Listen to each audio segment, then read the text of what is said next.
Ever wondered about England's bloodiest war? You might think of epic battles against foreign invaders, but the truth is far more tragic.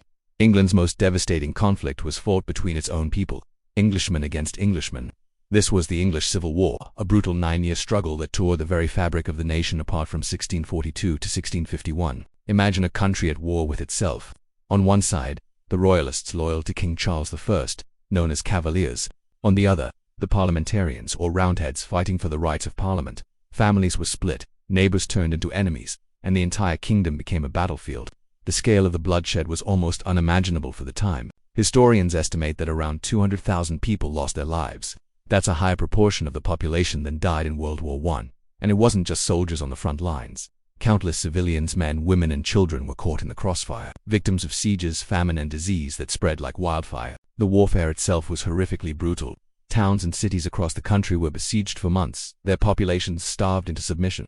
But surrender didn't always guarantee safety. Take the infamous Siege of Drogheda in Ireland in 1649. After the town fell to Oliver Cromwell's forces, a horrific massacre followed. Thousands were executed, with reports saying that soldiers showed no mercy to anyone, including civilians seeking refuge in churches. This wasn't a rare exception. It was a grim feature of a war where religious and political hatred ran incredibly deep. The armies themselves were also evolving, becoming more lethal. Both sides hired professional soldiers and mercenaries from continental Europe, bringing with them the ruthless tactics of the 30 Years' War. Battles became deadlier, fought with a terrifying mix of pikes, muskets, and cavalry charges. Formations clashed in open fields, leaving thousands dead or maimed in a single day. This wasn't the chivalrous combat of medieval knights. This was industrialized slaughter on a scale England had never seen before. Perhaps the most shocking moment of the entire war came in 1649. After years of fighting, the parliamentarians captured King Charles I. He was put on trial for treason, found guilty, and publicly executed in London. This was an unprecedented event. Never before had an English monarch been tried and executed by his own subjects. The execution sent shockwaves across Europe and marked a point of no return.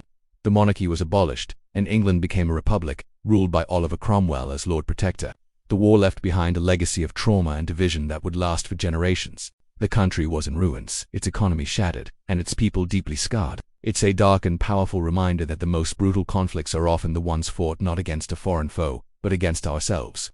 The English Civil War shows how political and religious divisions, when left unchecked, can erupt into unimaginable violence. Thanks for watching. If you found this dive into history interesting, make sure to like, subscribe, and hit that notification bell for more stories from the past. See you next time.